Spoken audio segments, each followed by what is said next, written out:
Oui, bonjour, donc je vous remercie d'avoir cliqué sur cette vidéo. Encore une fois, désolé pour le temps que ça a pris, hein, mais c'est pour ça que j'ai sorti quelques shorts, hein, pour vous faire patienter. N'hésitez pas à commenter mes shorts parce que j'ai vraiment très peu de commentaires sur les shorts. Ici donc, je vais vous parler non pas de un film mais de deux films, hein, donc puisque mon ami Grégory Valkoviak a gagné le dernier quiz et donc il pouvait choisir le prochain film dont j'avais parlé sur ma chaîne et il a choisi deux films qui sont The Town That Dreaded Sundown version 76 et The Town That Dreaded Sundown version 2014. Enfin, je dis version, c'est deux films très différents, mais bon, ça j'en parlerai évidemment plus tard. Et voilà, il souhaitait que je fasse un peu une analyse, une comparaison entre ces deux films qui sont assez différents. Donc, pour comment ça va se passer en fait, parce que j'ai pas l'habitude de parler de deux films sur ma chaîne, donc c'est vraiment une première. Moi, donc, je vais commencer comme d'habitude, hein, donc je vais présenter les deux films, réalisateur, acteur. Après, donc, je vais vous parler des deux pitchs, des deux films. Après, je passerai les trailers. Et voilà, et après les trailers, donc là, je ferai vraiment l'analyse, la comparaison entre ces deux films en tant que tels. Malheureusement, d'habitude, je parle toujours de la production, je donne toujours un peu quelques anecdotes sur le film. Je parle également de support physique, mais là, ce sera pas possible parce que comme il y a deux films, la vidéo durerait beaucoup trop longtemps. Hein, donc, c'est pas le but de faire une vidéo qui dure plus d'une heure, parce que je sais très bien qu'au niveau statistique, les gens ils décrochent. Hein, donc, quand une vidéo dure trop longtemps, c'est rare qu'ils reprennent la vidéo plus tard, qu'ils la regardent en plusieurs fois, c'est rare en fait. Hein. Donc malheureusement, on est dans la culture, dans de l'immédiateté, on va dire. Hein, donc tout doit aller très vite. Voilà, donc c'est pas quelque chose que j'apprécie, même si je peux comprendre les gens en fait. Hein, donc je comprends que c'est pas évident de rester concentré pendant plus de 30 minutes, 40 minutes, 50 minutes sur une vidéo. Hein, donc je comprends tout à fait. Je vous ai compris. Mais voilà, donc je vais essayer de pas faire trop long pour cette vidéo, même s'il y a pas mal de choses à dire sur ces deux films. Donc le premier film, c'est The Town That Dreaded Sundown, version 76. Donc il a été réalisé par Charles B. Pierce. Charles B. Pierce, il n'a pas réalisé beaucoup de films. Il a surtout tourné dans les États du Sud-Ouest et du Sud-Est, hein, donc au Tennessee, en Floride, en Louisiane et également au Texas. Donc parce qu'ici, donc l'action se passe dans la petite ville de Texarkana, au Texas. Hein, donc c'est une ville frontière entre l'Arkansas et le Texas. Charles B. Pierce, donc lui, il a réalisé, c'est pas des films hyper connus, il a réalisé The Evictors, donc The Evictors, qui est un film assez intéressant, puisque c'est un mix entre drame familial, thriller, film fantastique, et un petit côté slasher également. Dans le film, il y a vraiment un tout petit côté slasher. Il a également réalisé The Legend of Boogie Creek, qui est un film assez culte. Il a également réalisé The Legend of Boogie Creek 2, The Legend Continues. Charles B. Pierce a également joué dans le film, puisqu'il interprète un des flics. Hein, donc il interprète un flic assez maladroit dans le film. Et donc il a également produit le film. Au niveau des acteurs, donc c'est pas des acteurs connus, hein, donc on peut citer Jessica Harper. Donc Jessica Harper, donc elle, on la connaît surtout pour Suspiria et Phantom of the Paradise. Phantom of the Paradise, le film de De Palma, la comédie musicale que j'ai toujours pas vu d'ailleurs. Et nous avons surtout Ben Johnson, donc Ben Johnson qui a une filmo assez impressionnante. Hein, il a joué dans plus de 100 films. Un acteur vraiment expérimenté. Donc lui, on l'a vu dans Terror Train, donc qui est un bon petit slasher canadien du début des années 80, de 1980, il me semble, réalisé par Spottiswoode. Et donc il a également joué dans The Wild Bunch, hein, donc la Horde sauvage, donc excellent western de Sam Peckinpah. Donc si vous n'avez pas vu ce western, mais vraiment je vous le recommande. Et il a également joué dans L'inévitable catastrophe, un film d'attaque animale.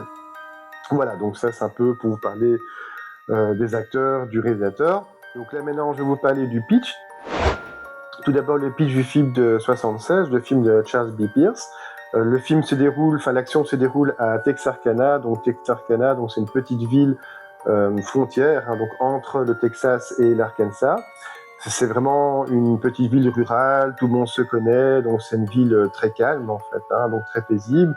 L'action se déroule en 46, donc on est vraiment dans l'immédiate après-guerre. Les gens sont contents, donc les boys, les soldats rentrent chez eux et il va y avoir une fête. Et pendant cette fête, donc il y a un couple, donc ils ont envie de batifoler, donc ils vont un peu s'éloigner. Ils vont prendre leur voiture, ils vont aller dans un endroit calme et là ils vont se faire agresser par un homme masqué. Voilà, donc il va y avoir une bagarre, donc le couple va s'en sortir, mais évidemment ils vont le traumatiser. Bien entendu, il y aura une enquête policière, mais la police est assez désemparée parce qu'ils n'ont pas l'habitude de gérer ce genre de cas. Donc, comme j'ai dit, Texarkana, c'est vraiment une petite ville paisible, rurale, tout le monde se connaît. Les cas les plus graves qu'ils ont, c'est quoi? C'est des petits larcins, c'est des petits vols, c'est des petites incivilités, ce genre de choses, en fait. Hein. Mais là, on parle vraiment d'une agression sauvage d'un couple. Donc là, donc l'enquête patauge. Donc quelques jours plus tard, là à ce moment-là, il y aura un meurtre. Hein, donc malheureusement, donc, l'homme masqué qui va être surnommé le fantôme par la presse va arriver à ses fins, donc puisqu'il va assassiner une personne. Et donc ce fantôme, il va commencer à jouer avec la presse, en fait. Hein, donc il va un peu se moquer d'eux, ainsi que des autorités. Et voilà, donc c'est un peu le jeu du chat et de la souris. À ce moment-là, donc les autorités de l'État vont envoyer un ranger. Donc un ranger, c'est quoi? C'est un espèce de super shérif. Et donc ce ranger va chapeauter l'enquête, mais malgré tout, malgré le fait voilà, que l'enquête est maintenant chapeautée par un ranger, donc cette espèce de super flic, mais malheureusement, donc les meurtres continuent. En fait. Et voilà, donc c'est tout simplement le pitch de Town That Dreaded Sundown. Et évidemment, donc toute la ville va commencer à être paranoïaque. Hein, donc les gens vont plus oser sortir seuls la nuit. Ils vont se calfeutrer chez eux. Donc c'est très bien montré dans le film d'ailleurs. Et voilà, donc on passe vraiment d'une petite ville toute calme, toute paisible, à une ville quasi en état de siège, on va dire, hein, en état de siège pour une seule personne, le fantôme en fait. Hein, donc le fantôme, que je répète, donc c'est le surnom donné par la presse au tueur. Donc voilà, donc ça c'est un peu pour le pitch du film de 76. Là maintenant, je vais vous parler du pitch du film de 2014.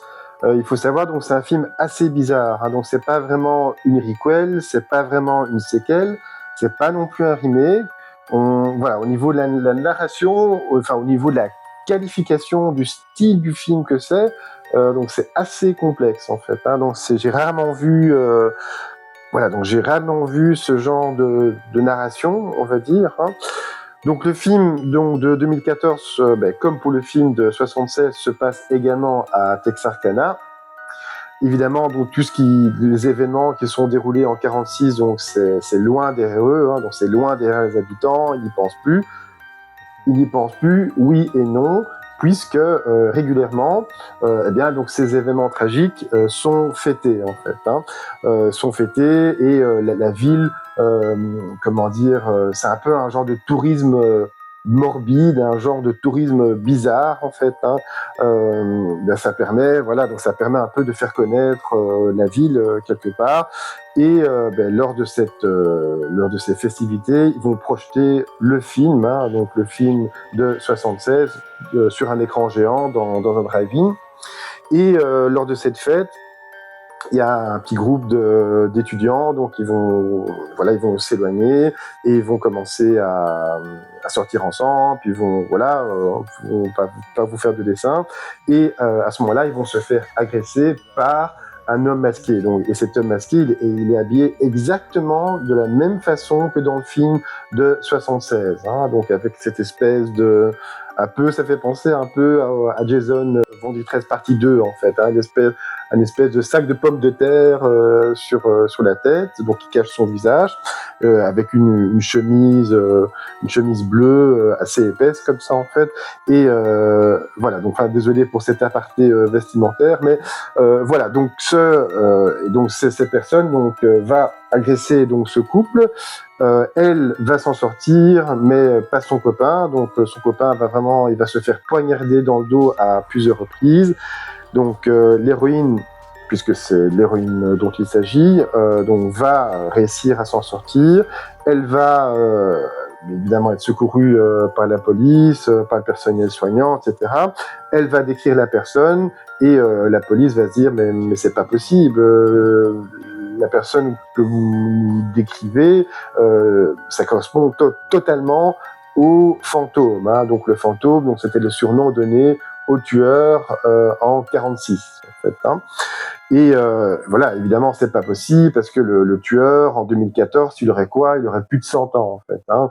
Et donc toute la population va commencer à commencer à paniquer, etc. Il va s'en suivre un autre meurtre. Et donc c'est à ce moment-là que le ranger va intervenir. Donc comme pour le film de 76, un ranger va intervenir parce que Texarkana, comme j'ai dit, hein, donc c'est une petite ville rurale, calme. Vraiment, tout le monde se connaît, donc c'est vraiment une ville où on se sent en sécurité, où on se sent bien. Et là, pas du tout. Hein, donc puisque donc ces meurtres vont vraiment bouleverser la ville, et les gens vont commencer à devenir parano, ils vont commencer à se calfeutrer chez eux, un peu également comme dans le film de 76 en fait. Hein, donc le film de 2014 donc sera également voilà, donc il est méta, hein, donc on peut clairement dire qu'il est méta. Parce qu'il y a même certaines scènes du film de 76 qui seront reprises dans le film de 2014, mais filmées d'une autre façon. Et voilà. Donc cette héroïne, donc qui s'en est sortie, donc en tout début du film, eh bien donc elle va commencer à enquêter. Hein, donc elle voudrait vraiment se faire entendre par la police, mais la police ne semble pas très intéressée au début. Hein, au début, ils ne sont pas très intéressés par son aide, par ce qu'elle a à dire. Et donc c'est vraiment une fois que le ranger lui va intervenir dans le film, lui il sera beaucoup plus à l'écoute en fait. Hein. Donc l'acteur qui interprète le ranger, c'est Anthony Anderson, qu'on a vu notamment dans Law and Order, mais bon ça j'ai dit en tout début de vidéo. Et voilà, donc lui, donc comme je disais, le ranger, lui sera plus à l'écoute, mais voilà, il sera plus à l'écoute, mais malheureusement ça va pas stopper les meurtres. Hein. Donc les meurtres vont continuer et voilà, le tueur se rapproche de plus en plus de l'héroïne. Et donc l'héroïne, encore une fois, elle va faire sa petite enquête. Elle veut vraiment, parce qu'elle est très marquée par la mort de son copain, et voilà, elle veut vraiment trouver qui c'est et sa famille, donc la famille du défunt, hein, donc de son copain, lui en veut. Hein, donc il lui dit oui, c'est ta faute, tu l'as laissé là, tu es parti, tu aurais dû le sauver, mais elle n'épouvait rien. Hein, donc s'il était resté, elle aurait également été tuée en fait. Hein. Et voilà, donc au niveau du pitch, donc c'est ça, donc le pitch est quand même ressemble quand même au pitch du film de 76, tout en étant fort différent en fait. Le film est vraiment méta, hein, donc je répète, hein, le film de 2014, ça se ressent assez fort. Au niveau technique, donc tout ça, j'en parlerai un peu plus tard en fait. Hein. Voilà, donc ça c'était pour vous parler du pitch du film de 2014.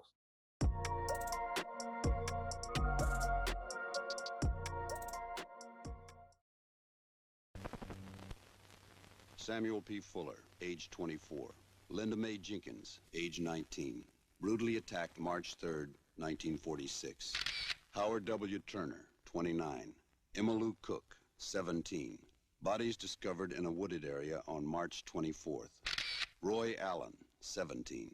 Peggy Loomis, 15. Both found dead April 14th in Spring Lake Park. Floyd Reed, age 34. Murdered in his home on May 3rd. Mrs. Reed shot twice, but survived. This man's identity is unknown. He was believed to be between 30 and 40 years old. He wore a white hood and was known only as the Phantom Killer. World War II had just ended. In Texarkana, Arkansas, boys had come home to their families. Husbands reunited with their wives. It was a happy, peaceful time. Until the Phantom Killer struck. For 4 months, he held an entire city in the icy grip of terror.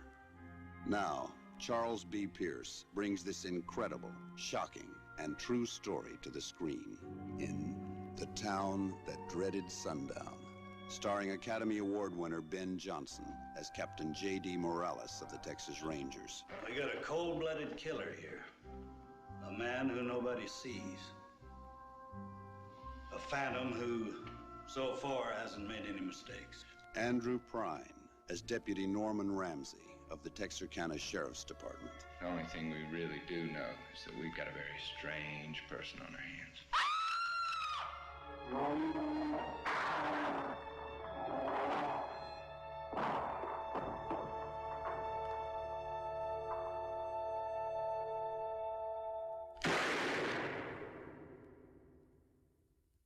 The Town That Dreaded Sundown, a true story.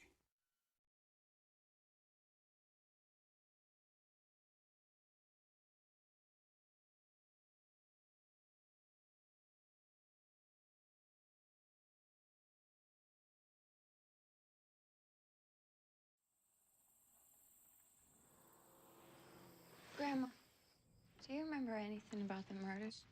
Your great-grandpa and your great-grandma lived in this house when it happened. He was the boogeyman, they said. Can't catch the boogeyman. Can't kill the boogeyman. You know, before that summer, everybody would leave their doors unlocked. And after the summer, you saw a stranger, you'd run the other way. And now, he's back.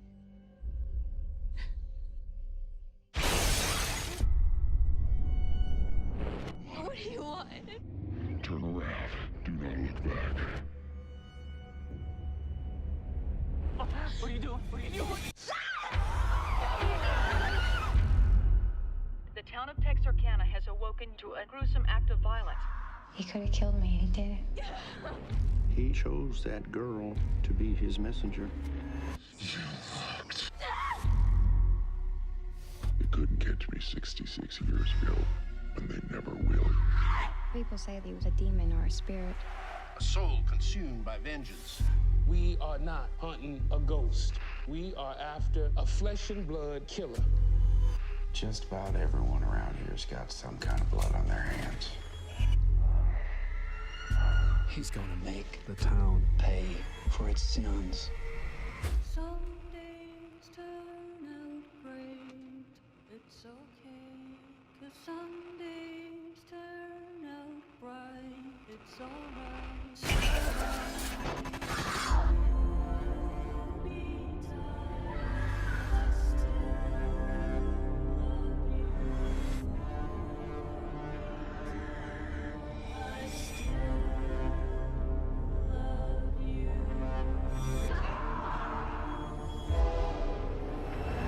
I'm going to do it again and again until you make them remember.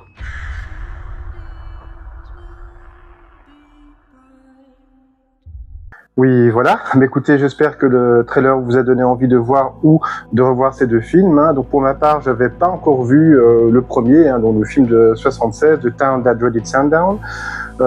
Mais voilà, donc maintenant c'est fait, comme ça, donc je peux comparer. Maintenant, il faut savoir, donc ce film date de 76. Donc 76, c'est pas encore l'âge d'or du slasher. Hein, donc l'âge d'or du slasher, comme je le répète très souvent, donc c'est entre 78 Halloween et 83 Sleepaway Camp, hein, donc Massacre au camp d'été. Ici, on peut pas le considérer à 100% comme un slasher, même s'il y a 2-3 scènes, les tropes du slasher en fait. Hein, donc on retrouve vraiment les caractéristiques du slasher. Par exemple, donc le jeune couple qui est en train de se décoter, ils sont dans leur voiture et ils sont en train de de sortir ensemble et ils se font surprendre par un tueur masqué en fait. Et voilà, donc ça c'est typique des slashers, ou bien on a encore les POV shots, donc les fameux points de vue subjectifs, donc on a le point de vue du tueur en fait. Et donc voilà, donc c'est quelques petits tropes du slasher, mais voilà, on va dire c'est plus un proto-slasher qu'un pur slasher en fait. Et donc vraiment c'est intéressant, comme ça je peux comparer les deux. Donc je te remercie Grégory Valkoviak, donc qui a gagné le quiz. Donc c'est lui qui a choisi ces deux films, donc pour faire une analyse, faire une comparaison de ces deux films. Maintenant, du point de vue de l'analyse, j'ai pas tes compétences. Moi, je suis pas voilà, donc je suis pas thérapeute, je suis pas psychologue. Moi, je redonne juste mon ressenti primaire en fait à la vue après la vision de ces deux films en fait. Faut pas attendre de moi des grandes envolées psy. Je suis pas là-dedans. Moi, je suis quelqu'un plutôt de terre à terre. Mais donc voilà, j'aurais pas d'analyse vraiment approfondie psychologique en fait. Donc ça, moi, je préfère parler du film en tant que tel. Des émotions qu'il m'a procuré, enfin qu'ils m'ont procuré, faire des points de comparaison. Mais là, au niveau de l'analyse, il y a sûrement 2-3 choses à dire, bien entendu, mais au niveau de la psychologie des personnages, pour moi, donc c'est quelque chose de plus compliqué. Je me sens pas qualifié pour faire ça en fait. Je veux pas me mentir à moi-même. Non, je suis pas. Voilà, j'y connais rien du tout en psychologie. J'ai pas le. Allez, je suis assez humble pour reconnaître que j'y connais rien du tout en psychologie, ou bien je vais pas faire semblant de m'y connaître, pas du tout en fait, quoi. Mais voilà, donc c'était juste un genre de trigger warning pour toi, Greg. Mais sinon, au niveau, comme j'ai dit, donc c'est deux films très différents. Le premier film, donc de 76, de Charles B. Pierce, on voit vraiment que Charles B. Pierce, il filme les acteurs comme si c'était des gens qui côtoient tous les jours, des gens simples en fait, des gens du terroir, on va dire. Donc ça a été vraiment filmé à Texarkana. Et vraiment, c'est pas des acteurs professionnels, donc Charles B. Pierce avait l'habitude de ne pas travailler avec enfin, pas tout le temps, mais c'était pas tout le temps des acteurs professionnels avec lesquels il travaillait, c'est un mélange des deux, et donc je trouve que ça se ressent assez dans le métrage, en fait. Donc comparé au film de 2014, donc c'est pas le même niveau d'acting, en fait. Même si on a quand même Ben Johnson qui joue dans le film. Ben Johnson, il a une super filmo, donc enfin je vous ai expliqué ça en début de vidéo, mais voilà, à part ça, donc c'est pas des acteurs très connus, donc la plupart ils ont joué dans 1 ou 2 films, voire c'est le seul film dans lequel ils ont joué, et voilà, donc encore une fois ça se ressent dans le film, c'est pas le même niveau d'acting que le film de 2014, et l'ambiance est tout à fait différente. Donc pour revenir au slasher, donc comme j'ai dit, donc l'âge d'or du slasher c'est entre 78 et 83. On n'est pas vraiment dans le slasher, et finalement il n'y a pas tellement de films des années 70 en tout cas qui parlent de tueurs en série. Moi le seul film qui me vient en tête c'est Deranged, donc Deranged, c'est sur le tueur Ed Gein en fait, même si dans ce film Deranged à aucun moment il n'est fait mention de Ed Gein en fait, donc c'est vraiment entre guillemets c'est une fiction, mais on sait très bien que Deranged s'inspire vraiment librement du tueur en série Ed Gein. Le film est sorti au début des années 70. Le film de Turn That Judith Sandon, lui, est sorti en 76. Et voilà, donc il n'y a pas... Enfin, pour les années 70, là, comme ça en tête, j'ai pas vraiment, à part Deranged, je veux dire, évidemment, il y a TCM, bien entendu, donc Massacre à la tronçonneuse, en fait, mais qui faisait aussi référence à Ed Gein. Il y a un autre tueur en série, je sais plus lequel, il y avait deux références, donc c'était Ed Gein, l'autre je sais plus en fait quoi. Et donc voilà, il y avait effectivement aussi TCM, donc qui est plus un survival qu'un pur slasher, on va dire, enfin selon moi. Mais voilà, enfin, dans les années 70, il n'y a pas tellement de films finalement qui s'inspiraient de tueurs en série, voilà, qui ont réellement existé et qui ont réellement sévi. Donc voilà, donc ça c'est intéressant de ce côté-là. Maintenant, donc voilà, donc au niveau de la réalisation, donc c'est pas du tout la même réalisation. Donc la réalisation de Charles B. Pierce c'est plus plan-plan, on est plus vraiment de chant contre chant. Il y a pas mal de dialogues, il y a rien de foufou au niveau mouvement caméra. Pareil pour la photographie, tandis que le film de 2016, mais là la réalisation est vraiment élégante. Il y a des très beaux mouvements de caméra, il y a des effets d'incrustation. Je sais pas comment on explique ça en fait. Donc, là, je suis en train de vous montrer une vidéo parce que j'ai du mal à expliquer. On voit une tête en gros plan. Enfin, dans le premier plan, on va voir une tête et dans l'arrière-plan, on voit ce qui se passe en fait, hein, mais qui n'est pas nécessairement flouté ou c'est légèrement flouté en fait. Hein.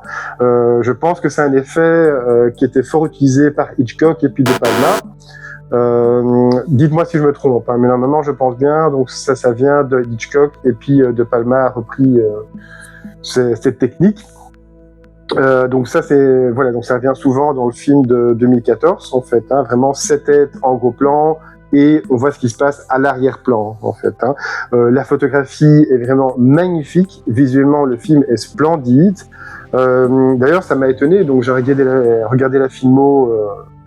Je vous expliquais, hein, donc la filmo du DP, du directeur photo, et je pensais qu'il avait shooté de grands films, en tout cas de films assez connus, mais non, hein, donc c'est vraiment surtout des séries TV qu'il a shooté, et franchement je comprends pas, parce que le film a une telle tenue visuelle. Voilà, sa méthode, c'était peut-être un one-shot du directeur photo. Mais non, American Horror Story, j'ai pas vu. Glee, encore moins. Donc voilà, je sais pas vous dire si la qualité de la photo est la même. Mais voilà, donc les deux films sont très différents. Le premier film a vraiment une dimension documentaire. Pourquoi documentaire ? Parce qu'en début de film, enfin à plusieurs moments du film, on aura une voix off. World War II had ended only 8 months earlier, and the town of Texarkana, population 40,000, which straddles the Texas-Arkansas border, was re-gearing for peace after 4 years of rationing. Donc la voix off, c'est qui ? C'est le ranger en fait. Hein. Dans le film de 2016, on aura également une voix off, mais cette voix off, donc c'est celle de l'héroïne. Et la voix off, on l'aura juste au tout début du film, hein, donc le film de 2014, pardon, de Time That Really Sundown 2014. Et aussi, pour revenir pour la dimension documentaire du premier film, eh bien donc c'est vraiment des gens du cru. Il y a pas mal d'acteurs, comme j'ai expliqué. Donc c'est des acteurs locaux ou c'est des gens qui habitent tout simplement à la ville ou les environs. Et voilà, c'est pas des acteurs professionnels, c'est leur premier rôle. Et voilà, donc quelque part, ça ajoute une certaine authenticité, je trouve, au film. Puis on a les décors, bien entendu. Donc le film. Il est sorti en 76, mais l'action c'est en 46. Et voilà, il y a quand même un effort aussi au niveau des décors, même comme le fait que le film soit tourné dans une toute petite ville, évidemment, ça aide pour les décors. Hein. Donc il faut beaucoup moins de décors, il faut beaucoup moins d'effets spéciaux, ça aide. Mais malgré tout, je trouve qu'il y a quand même un certain effort au niveau reconstitution, que ce soit au niveau des costumes, que ce soit au niveau des voitures, au niveau des maisons. En fait, tout ça, oui, ça sonne très vrai, ça sonne terroir, on va dire. Hein. Et voilà, on a vraiment l'impression de se trouver dans une petite ville au milieu de nulle part, à Texarkana, une petite ville frontalière où tout le monde se connaît. C'est très bien rendu dans le film, tandis que pour le film de 2014, donc 7 acteurs professionnels, c'est pas du tout le même niveau d'acting, c'est pas le même budget, hein, donc ça se voit, hein, encore une fois, au niveau de la tenue visuelle du film, que ce soit au niveau de la photographie, au niveau de magnifiques inserts, au niveau de plans aériens. Ils sont pas nombreux, hein, les plans aériens, il y en a peut-être 1, 2 en fait, mais aussi les mouvements de caméra en fait. Hein, c'est vraiment très élégant en fait. Hein. On sent vraiment c'est une grosse caméra en fait qui a été utilisée avec la dolly en fait. Et voilà, on sent vraiment beaucoup plus de moyens, une plus grande maîtrise technique du réal par rapport à Charles B. Pierce. Donc chez Charles B. Pierce, une autre différence, le film de 76, il y a pas mal de touches humoristiques dans ce film, hein. À plusieurs moments. Donc par exemple, on va voir donc Charles B. Pierce qui interprète un des policiers. Il retrouve plus les clés parce qu'il doit emmener en voiture le ranger et il ne retrouve plus sa clé. Il va commencer à chercher partout. Donc c'est une scène un peu amusante. Chief, him damn car keys, I can't find them nowhere. Which car do you plan to use? Unit 7, sir. Well, what in the hell is that right there under number 7? Thanks, Chief. I was gonna check there next. Mais c'est une scène qui dure un peu trop longtemps en fait, hein. J'ai l'impression que cette scène, elle a été ajoutée uniquement pour ajouter du running time en fait, hein, pour que le film dure un peu plus longtemps. Enfin, c'est juste mon impression. Il y a une autre scène où toujours Charles B. Pierce, il s'est habillé en femme, hein, donc ils sont tous les deux avec son collègue dans une voiture et le but c'est servir d'appât au tueur en fait, hein. Donc Charles B. Pierce est habillé en femme et son collègue en homme forcément, hein, donc il joue un couple on va dire, et évidemment donc son collègue donc va prendre son rôle de compagnon, de mari, de petit ami très à cœur, si vous voyez ce que je veux dire. Mais enfin, je dis ça, mais le film n'est pas du tout démonstratif en fait, hein. Il met juste sa main comme ça. Et ce qui est étonnant, donc, c'est que le film date de 76 et le code ACE est terminé depuis longtemps. Le code ACE, je pense, ça a duré 20 ans, plus ou moins le code ACE, et ça s'est terminé début des années 60, quelque chose comme ça. Donc, je vais mettre ça ici. Voilà, je suis pas un historien du cinéma, donc j'ai pas les dates en tête, mais c'est plus ou moins l'idée en fait, quoi, hein.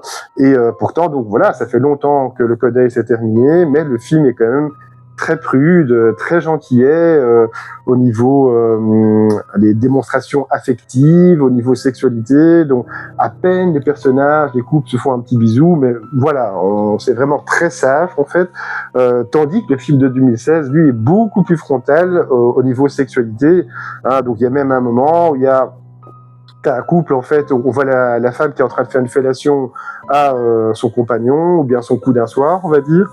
Et voilà, c'est montré vraiment pas frontalement, mais on comprend très bien ce qui se passe en fait, hein. On la voit pas faire l'acte entièrement, hein. Donc encore une fois, je veux pas vous faire de dessin en fait, mais on comprend très bien ce qui se passe, hein. Il y a aussi 2 scènes de sexe vraiment frontales, dont une avec l'héroïne et son copain, hein, donc qui sont pas hyper démonstratives. Donc c'est plutôt la première scène de sexe qui était elle plus démonstrative, mais c'est pas avec l'héroïne en fait, hein. Donc ça c'est aussi un changement, enfin une différence par rapport au film de 76, hein, de ce côté plus frontal en fait, hein, au niveau sexualité, mais pas qu'au niveau sexualité, au niveau de la violence en fait, hein. Donc le film de 2014 est bien plus violent, hein, donc il est bien plus démonstratif, bien plus vénère. On sent le film, il est viscéral, ça fait mal.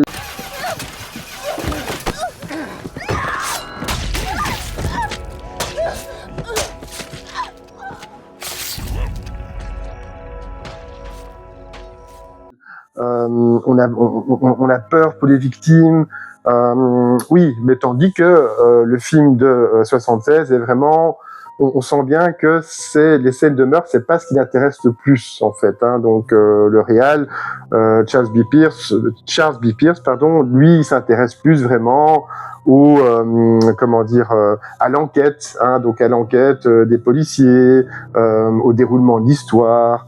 À l'ambiance, filmer l'ambiance d'une petite ville, surtout cette petite ville se trouve maintenant aux prises à un tueur en série, hein, donc puisque ça a duré 3 mois, hein, donc c'est vraiment tiré de faits réels, hein, donc ils sont déroulés en 46.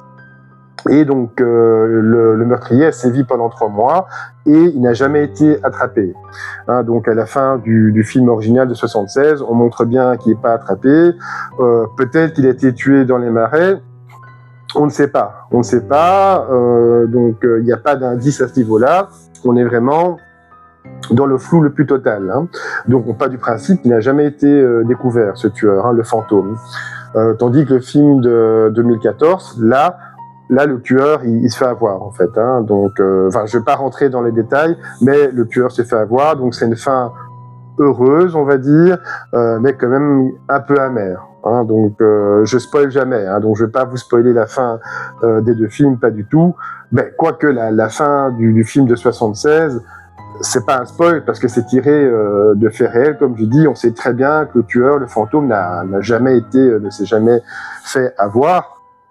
Et ce qui m'intéresse aussi, plus le côté analyse, donc c'est vraiment le côté méta du film de 2014, parce que le film de 2014 utilise pas mal de scènes qui sont aussi utilisées, qu'on va retrouver également dans le film de 76. Donc par exemple, il y aura le meurtre avec le trombone, qu'on va retrouver dans le film de 2014. Mais c'est filmé de façon différente. Hein. Donc le meurtre avec le trombone, oui, hein, vous m'avez bien entendu. Hein. Donc c'est un meurtre au trombone, donc c'est un meurtre assez original.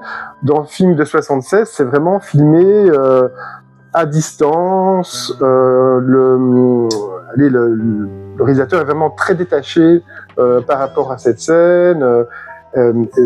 C'est un peu même marrant en fait, hein, donc cette scène est un peu amusante, hein, mais tandis que la même scène pour le film de 2014 n'a rien d'amusant en fait, hein, pas du tout, hein, donc c'est vraiment une scène brutale, on a mal pour la victime, c'est cruel.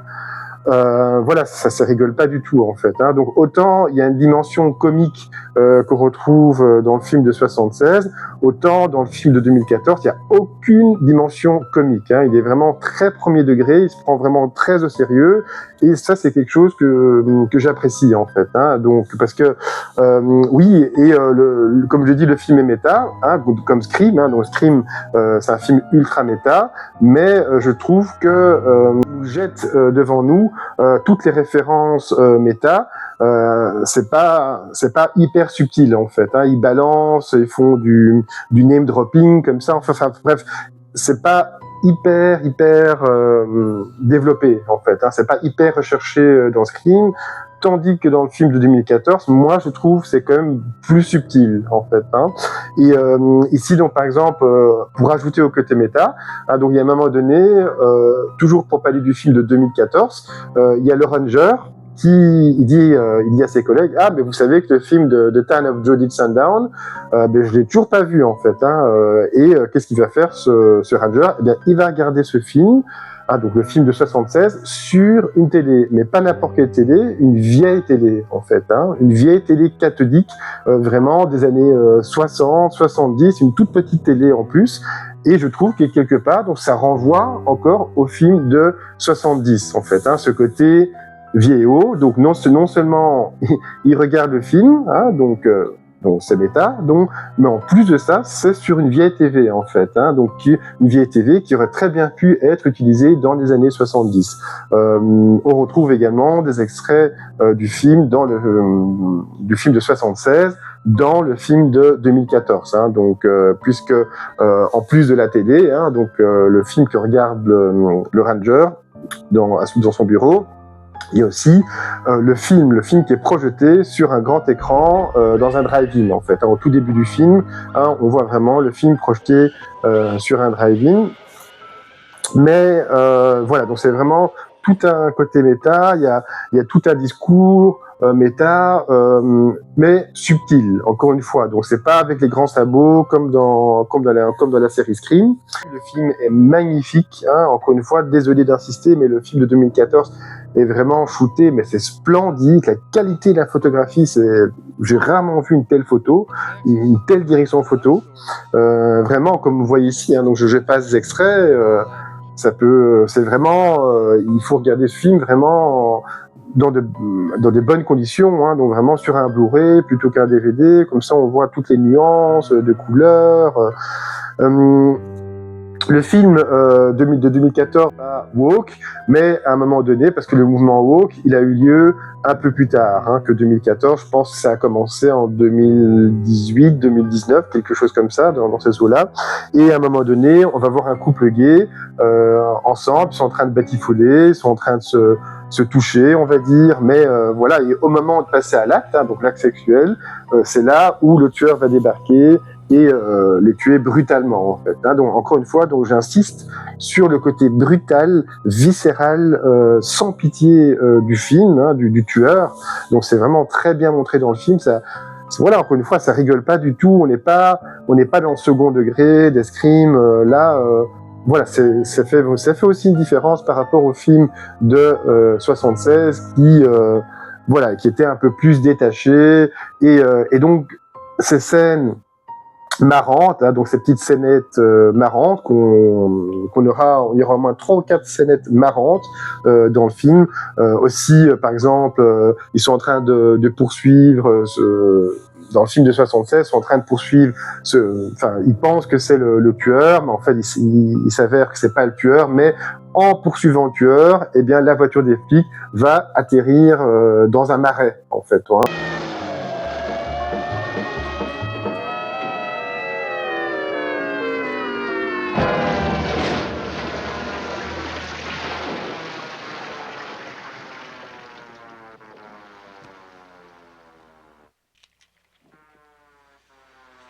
Et il va y avoir une petite musique vraiment marrante, en décalage, avec les méfaits du tueur, en fait, quoi. Donc avec ce qu'on voit à l'écran, en fait, finalement. Enfin, et donc voilà, donc ça apporte un certain décalage. Et bien, ce décalage, donc tous ces petits côtés, ces petites scénettes marrantes de comédie, pour moi, ça renvoie vraiment à La dernière maison sous la gauche. Donc La dernière maison sous la gauche, c'était un des premiers films de Wes Craven, et aussi dans ce film de Wes Craven, on va retrouver des scénettes qui impliquent des flics en vadrouille, et chaque fois, donc il y aura une petite musique country, mais vraiment en total décalage avec ce qui se passe à l'écran, en fait, entre ces scènes-là, en fait, donc où les filles sont en train de vivre un calvaire, en fait, elles se font mutiler, agresser par ces tueurs sadiques, et entre deux scènes de meurtre, de mutilation, de viol, en fait, eh bien, on a ces scénettes marrantes avec les flics qui sont vraiment faites pour détendre l'atmosphère, ou alors donc c'est justement fait sans doute pour appuyer le côté horrifique. Donc ça, vous le voyez comme vous voulez. Pour moi, ces scénettes marrantes dans Wes Craven, moi je pense que c'était juste pour détendre l'atmosphère, on va dire. Je pense pas que c'était pour appuyer le côté horrifique, pour appuyer le décalage. Donc moi je pense que c'était juste pour ajouter un côté humoristique pour que les gens puissent souffler quelque part, en fait. Mais encore une fois, ce n'est que mon interprétation, en fait. Mais voilà, donc j'aime bien les deux films, mais voilà, ils sont quand même assez différents, donc ça, désolé de me répéter, mais je préfère quand même le film de 2014. Voilà, j'ai expliqué pourquoi. Donc, pour la réalisation, on voit qu'il y a plus de budget. J'ai rien du tout contre les films à faible budget, pas du tout, en fait, pas du tout. Du moment qu'ils sont généreux, qu'il y a de l'inventivité, etc. Du moment, enfin, j'ai rien du tout contre les petits budgets, pas du tout. Mais ici, vraiment, le petit budget du film de Charles B. Pierce ça va pas en sa faveur, en fait. Quand on voit les qualités du film de 2014, que ce soit au niveau de la photographie magnifique, que ce soit au niveau de l'interprétation, que ce soit au niveau des mouvements de caméra, la réalisation en tant que telle, que ce soit au niveau de la musique, que ce soit au niveau du côté viscéral, en fait, qu'on ne retrouve pas du tout dans le film de Charles B. Pierce, qui est plus naturaliste, quelque part. Voilà, donc ça va vraiment en faveur du film de 2014. Mais voilà, donc c'est un peu ce que je peux dire, donc c'est un peu mon analyse, ma comparaison sur ces deux films. j'espère que mon analyse vous a intéressé, hein, donc c'est pas voilà, donc je suis pas vraiment hyper à l'aise, hein, vous sentez bien que je suis pas vraiment hyper à l'aise dans cet exercice, hein, donc mais c'est bien, donc allez, Greg, tu me fais un peu sortir de ma zone de confort de cinéphile, de youtubeur débutant, puisque ça fait jamais que de 2 ans et 4 mois, 2 ans et 5 mois que j'ai cette chaîne. C'est pas énorme, hein, pour une chaîne YouTube, mais voilà. Mais non, malheureusement, au niveau de la production, comme je vous dis, donc j'ai pas envie que la vidéo dure trop longtemps, donc là, comme j'ai expliqué en début de film, donc malheureusement, production, je vais skipper. Tout ce que je peux vous dire, c'est que le film de Charles B. Pierce, lui, a très bien fonctionné au box-office, puisqu'il a remporté 10 fois sa mise, ou plus, tandis que le film, l'autre film, le film de 2014, lui n'a pas du tout fonctionné. Il a à peine rapporté $130,000 au box-office, ce qui est vraiment très, très faible. Quand on voit la qualité du métrage, ça m'étonne vraiment. Et voilà, il faut savoir, donc c'est aussi une coproduction entre Orion et Jason Blum, hein, donc oui, c'est étonnant, mais c'est vraiment une coproduction entre Blumhouse et Orion, en fait, hein. Vraiment étonnant, parce que les films Blumhouse, ils sont quand même plus mainstream, plus grand public, mais moi je trouve pas que le film de 2014 soit entièrement mainstream, en fait, hein. Donc par rapport en tout cas quand on compare avec les autres films de Blumhouse, voilà, c'est pas du mainstream à 100% quand même, en fait, hein. Donc voilà, maintenant au niveau support physique, là j'ai pas grand chose à dire malheureusement, parce que pour le film de 2014 il n'y a pas d'édition Blu-ray française qui existe, hein. Donc là il faudra vraiment se tourner vers le marché de l'importation, hein, notamment le marché allemand, où là donc vous avez une édition collector, hein, qui est disponible chez Tiberius. C'est une édition collector qui regroupe les 2 films, en fait, hein. Et au niveau français, édition française, nous avons le Blu-ray de Turn That Judith Sundown disponible, la version 76. Hein. Voilà, donc c'est à peu près tout ce que je peux vous dire pour. Je sais, hein, donc d'habitude pour le support physique, je parle plus en détail du support physique, mais encore une fois, voilà, j'ai pas envie que la vidéo dure trop longtemps. Voilà, écoutez.